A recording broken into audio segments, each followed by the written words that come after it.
Cruz. And I remember kids coming up to me and say, dude, you got to check out this guy. You remind me of him.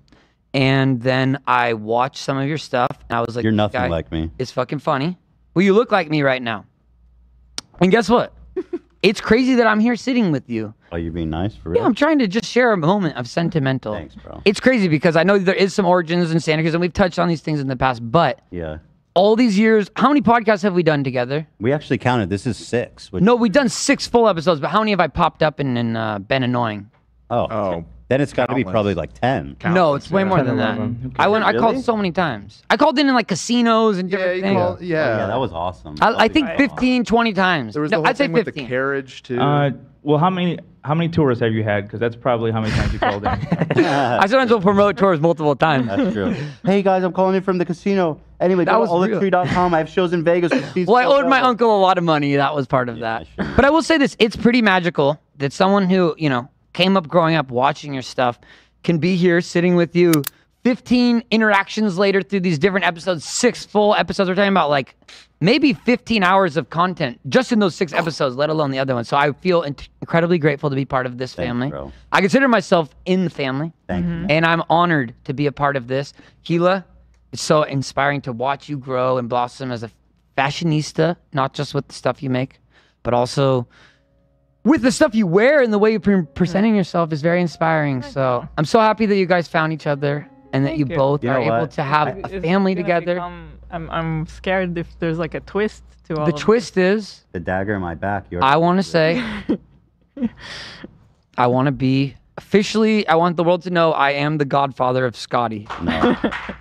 That's the only twist. Okay. Let me say this. I'm so glad you finally did it, guys. I think you're a creative juggernaut. I think you're. I was waiting for where's the twist here.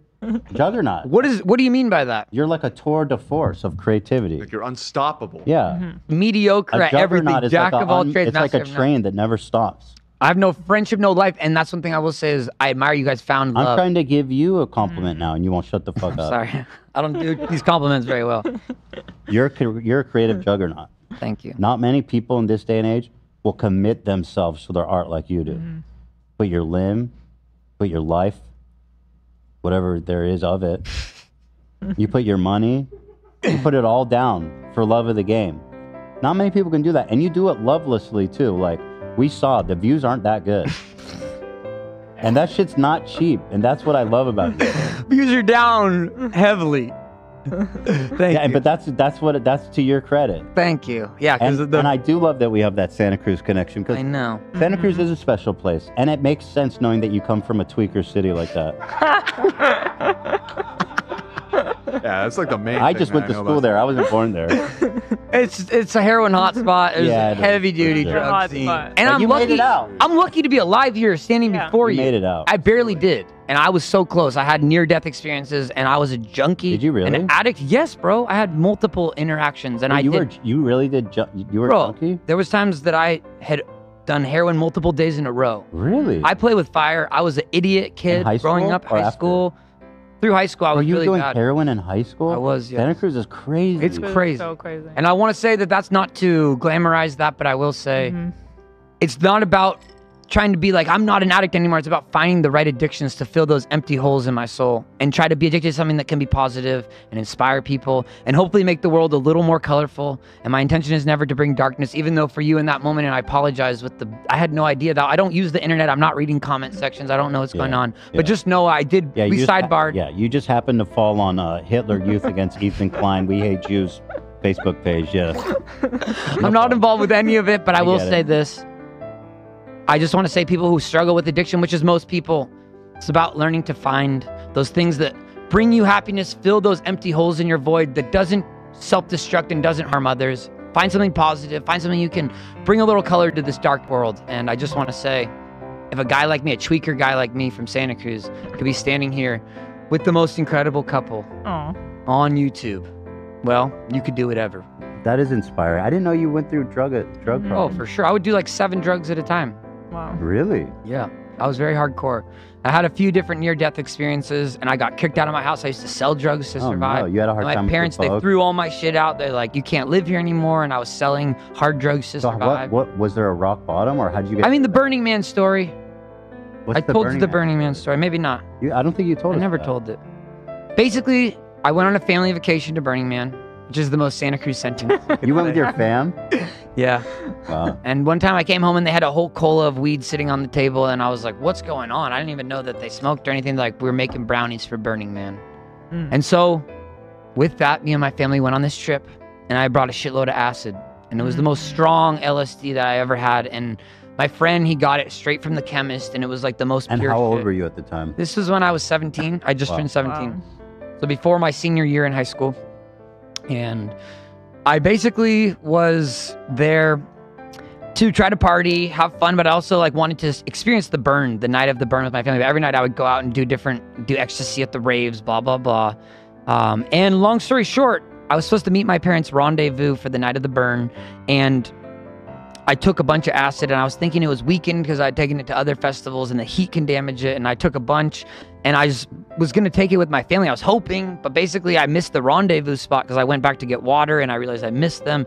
And so I just engulfed into the most heavy duty LSD trip of my life.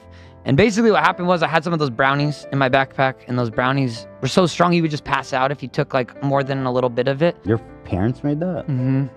Santa Cruz, you know? That's next, yeah. I mean, my mom would it's like make different brownies stuff. for my friend's mom who had cancer, like medicinal, Oh, you know what I that's mean? sweet. So like there's a background with that kind of Yeah. stuff. But she had made the brownies for this experience with the family. And anyways, when I was super high on LSD, I was so high that I was super hungry, and I was like, Oh, usually you don't get super hungry, but I was like, oh, brownies, cool. I didn't even remember that there was weed in them. God. Normally you just get bloodshot eyes and pass out. They're way too strong. But instead I was so high on acid, you can't really fall asleep. And so I just started having these lucid dreams where everything was a movie playing. And I think, obviously, there was a ton of acid, but I've done acid like maybe 50 times and nothing Really? like this had ever experienced. Yeah. Damn, I dude. mean, I was heavy duty into it for a while. And psychedelics in general. But long story short, it just started being movies playing, and I couldn't see real life. It was just movies playing. And this whole scenario played out where I watched myself die, and I overheated. I was taking my clothes off, and I started running through the desert. I couldn't even see around me, and basically there was a outside fence on the parameters of Burning Man, this snow fence, an orange type of snow fence, and I couldn't even see it. I ran, just flipped over it. My body was covered in cuts. I had cuts even on my God. dick. My whole body was cut up. I was running out there, and Yeah. basically at a certain point, I saw this newspaper article flash because I couldn't see anything. So it was just, I was watching movies, and it was like, boy overdoses at Burning Man. And then I was transported over to my funeral, and it was me in the casket, and all my family members were crying, my aunts, uncles, mom, dad, sibling. And they were all like, oh, he was such a good kid, but he did so much drugs. And I did do a lot of drugs at that time. And that summer I had gotten kicked out of my house. And that summer I did hard drugs every single day and sold hard drugs to survive. And so, you know, I had this experience, and I was on the ground. I remember coming to on the ground, and I thought my brain was destroyed, but my body was still going. So I was on the ground, hitting my head against the desert floor, trying to pull my brain open, Oh, to God. pull my brain out of my head. I was trying to rip my head know you're- open. And it was one of those experiences where I could have died from that. And I ended up running through the desert. I was so high, I didn't know what Burning Man was or what I was, but I was out running into the desert in the dark of night, freezing cold. And essentially what happened was I could have died out there. I was miles out in the middle of the desert. I had covered in cuts. My head was warped out. And at a certain point, I saw the light in the distance, and I said, I got to go to the light. And so I went back, came to the party, survived anyways. I didn't know where I was. These people found me. They nurtured me. That's a miracle that you survived that. It's crazy. And I feel like I was the right place for that to happen to me, because if that was in a street, let's say, in the middle of, there'd be cars hitting me and different Right. things. And when I came back and hopped over that fence, I was literally running into this party, 60,000 people, and I'm butt naked. I'm like, what the fuck? Because I came down enough I could see again. And then literally a police car pulled me over. While I got in, like, did you just sneak in? I'm like, I'm naked. Where would I have come from? And then I went in, and yeah, these people, anyways, I started crying after a few hours because I couldn't find anything. My brain was scrambled. I didn't know what was anything. These people, I was just walking, and I started kind of collapsing in on myself. And then essentially, this lady saw me. She's like, are you okay? I was like, no, I'm not okay. And she's like, what's the matter? I'm like, I lost all my stuff. And she helped nurture me, give me some water, some cookies, gave me this big cloak. And then eventually I came down enough where I could remember where I was staying, and they helped find the place for me because I lost the perception of where it was once the man burns. And long story short, I'm here today. I survived that. And that was a turning point. The next morning I woke up and my brain was scrambled, my body was cut. I missed the whole point of going to Burning Man on this trip, and I woke up, I said, holy shit, I am alive. And I have a second chance to live. Ethan, are you listening? Yeah, I am actually. Are you gaming right now? I don't get much opportunity to play this. Why are you fucking gaming right now, bro? We've come so far. We had a therapist come in. We've gone through so many different things. Okay. Sorry. Look at us. You're right. Look at us. Right. Ethan, look at me in the eye. Sorry. I'm listening. You had a second lease on life. I woke up with a second chance, and what did I do? It wasn't about saying I'm not going to be an addict. What I did is I filled my addiction with something else. I became addicted to making art and music, and I already did that, but I poured everything in. Did you know I smoked crack one time? Yeah, I heard the story. Okay. You're the guy who smoked crack one time and then... And didn't feel it. Yeah, he didn't feel it. Didn't count. But I will say this, Ethan. Have you tried crack? I'm not going to get into that. No, I never did crack. I smoked a lot of cocaine before, but it's not the same. It's not free. Close, right? I don't know. I'm not sure. But anyways, you and I, Ethan, we're not so different. And Gila, you and I, we're actually not so different. That's true. And I want to say this. I love appreciate your passion for your art. Thank you. I really... And I admire the same about you. And I'm so impressed, and Teddy Fresh has inspired me to want to make ABC, Alien Boy Clothing. And I want to say this, you guys both inspire me a lot. With your incredible talent, and Ethan, you've got her. She's very special. Yeah. Thank you. And you guys are amazing. And I just want to say thank you for the years of letting me come on the show. All the goofs, all the gags. And this is the last time I'll ever be on the H3 podcast. You know, it's over. I'm going to ask you actually. So when you came to, did you come about in a hospital? Where were you? I was in the desert. But you said you went in a police car. How did that? No. I eventually, when I was running out there, I was trying to find God. I was trying to find my family, and there's nothing out there. I was so delusionally lost. Thought I was dead. So, I was in the midst of just this ego death, is what it's referred to often as. But when I came back, I hopped over the fence because I could see it again, and then the police car just pulled me over, and I could see them again. It wasn't something I hallucinated. So what happened though? They just were like, did you just sneak in? I was like, bro, I'm naked. Like, where could I have snuck in from? Like, all right, just let me go. Really? And I just ran into this party, 60,000 people just butt naked. That's wild. Can you imagine that? It's kind of a scary, frightening thing. You were only 17? Yeah. Like, you're a kid. Dude, I guess that's probably your illegal. dick wasn't legal to be viewed. Whoa, I wasn't even thinking about that.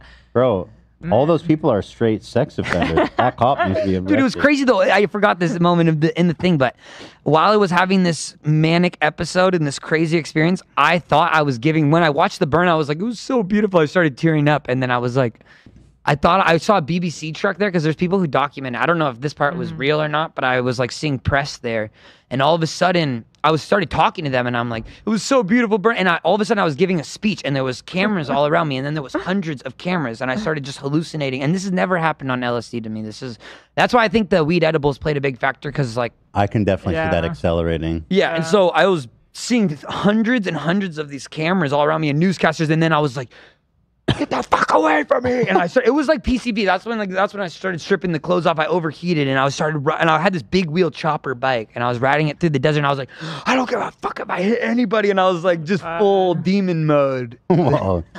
And so from that moment, did you not touch drugs? Did you go? No, I used to experiment with heroin and DMT after that. Really? But I had stopped hard drugs, and then I kind of tinkered Heroin a little bit like a drug, fucking idiot. Yeah, I was so stupid. But you said you fucked with heroin after that. Yeah, I did. But you also said you stopped. Well, I was in a very different place because I wasn't doing hard drugs, and the only reason I was exploring heroin for the most part was that my friend was a junkie, and I was trying to sympathize with him and understand, which is no good excuse, but I was like trying to wrap my head around it, and he wasn't nearby me. Were you shooting it up or smoking it? No, we just smoked it. It's called Chasing the Dragon. Tinfoil. I've never done that. The first times you do it, it makes you throw up, so it's not, I don't advise it. And then when I really felt it, the proper times, like when I really learned, because the first time you just get sick, your body's like rejecting it, and then when you take it and enough of it, your eyes just roll into the back of your head, and your body overheats, and you start feeling good to itch yourself, and you can't even move. Like you cannot move at all. And I was like, dude, I'm stuck like this forever. My friend's like, it's all good. In 20 minutes, you'll be able to move again. But it's really, it only lasts 20 minutes. I mean, it depends on what you take, but I mean, I had a lot you're still high after that. But I'm saying not being able to move for 20 minutes. I mean, I had a lot of friends in college in Santa Cruz that smoked heroin. It's like very big. Yeah, there. I was It's pretty- surprised pretty wild, when right? I found out that some of the people we were hanging out with. I didn't were expect doing them at it. all. Yeah. So when did you start doing art and stuff? From Art? Yeah. I had already done it my whole life, so I had the outlet of it. But what I found was with the needing to fill that time, I guess what happened was in Burning Man. Do you mind if I eat one of my Dr. McNichols pickles? Go ahead. Yeah. No. It's Would you fine. guys care to try one of these? This is fully kosher. I'm good, but I encourage I'm you to okay, try one. thank you. I had a lot Sure. of beef sticks. You had a lot. These ones. You don't want to try one? Oh, just look at how You're many. like the Look at pickle this. guy. Check out the back end. They're really low cal. I don't want it, bro. But you're like the pickle guy. 1,700 calories. Yeah, What the fuck's in that pickle? bro. Paprika. There's more than pepper. You mind if I eat this while I answer your question? Go ahead. What was the question?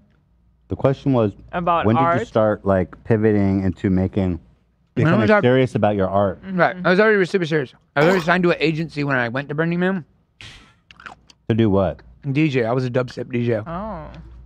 DJ, a dubstep DJ? I opened up for. Wah, wah, wah, Okay, wah, this wah, is wah. what. This is what You happened. that guy?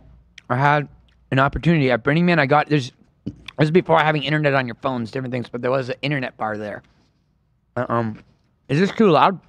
It's probably bad, but it's fine. We're so deep in the episode. Yeah, no one's watching this. If they're here, oh god, he's drinking the juice. So, answer your question. When I was in Burning Man, I got this email, snail mail.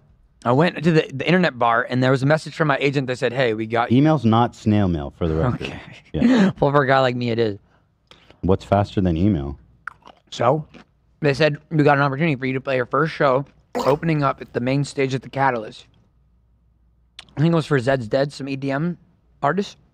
And basically, they said, hey, you're going to be the first up opener. And I was crazy because when I went through that psychedelic trip, I had this realization that I felt like there was this light that was all around me. And when I went through the psychedelic trip, I watched myself play from my childhood and this light around me, and people believed in me, to being an old, weathered out skeleton man. I watched my whole life play out as a drug addict, what it would have looked like. That was how I interpreted it, because at the beginning I had this cheetah shirt on, and my dad, when I used to race bikes, he'd be like, you're fast like a cheetah. And I literally was saying that analogy. I looked at the shirt. I guess, I don't know at what point. This was earlier on in the trip. Before, this is how I thought I died, basically. And I watched my life play out to this old skeleton man where I was in the darkness, and there was no one that believed in me anymore. And it was just me by myself. I You know what's pushed everyone crazy? away. That's crazy. Because there are a lot of like addicts on the street who are like super interesting, creative, strange people. I feel like, you could have been one of those people. Easily. They've recognized that addiction is a disease now. Right. I'm not Yeah, sure you where you can't guys blame sit on people. that. Yeah. Yeah. But for me personally, it's certainly been something I've struggled with, and tends to run in families, and you start to see some people aren't as prone to addiction. Like Ethan, you smoked crack once. Yeah, and yeah, exactly. And you didn't become an addict. Some people smoke crack once and then they're hooked for the rest of their life, Mm-hmm. But I don't even think what you smoked was crack. It was crack. I watched him cook it. No, I'm just joking. I'm just making. I was there. I watched him cook it, bro. He had like a penny, because you need like copper or something. He's like, Interesting. he's a good dude. But yeah, The guy who I'm smoked me so who baked me happy crack to was reach a the point nice where guy. I don't need substance to feel happy, That's And I think with the making of this album, I had such a blossom as an artist, but more importantly as a person. Oh, can I say honestly? Yeah. I think it's your best work. Stop. You're The just saying music that is 'cause the good. cameras are rolling. No, I would be super mean if the cameras were on. No, Wait, did we cut this off? This is over, right? the album was great. I really think everyone should go listen to it. Check it out. It's really good. Very fun. I put my heart and soul into it. I made it for 3 years, and in that process, I had fully stripped away all addictions. And at that time, I was kind of in a crazier time in my life. I'm not going to get into the specifics of it, but I was kind of getting more wild. I was living the rock star life, and in that process, I stopped weed 3 years ago. In the midst, right around the time when I stopped this, and I stopped alcohol 2 years ago, and I stopped nicotine and all. You're out right now? Totally sober? Remember when we were with Post Malone, chain smoking packs of cigarettes? Yeah. Like those days are over. So you're Are totally you sober now. I drink coffee, Wow, good for you. Pretty That's addicted really to good. coffee, but I'm. Thank you. Nothing wrong with coffee. No, but I will say this. It's a journey, and we're always learning, and we're constantly evolving, but it's like trying to figure out what works for us, what doesn't, and I've been really focused on, like, how do I take care of my vessel? How do I Yeah. Good try for to you. maintain this as our one body? And I know it's the corniest shit, but it's like, Ethan, I'm so proud of you for how Thanks, far bro. you've come in That's your what journey. that's what I had too. I was getting to the point where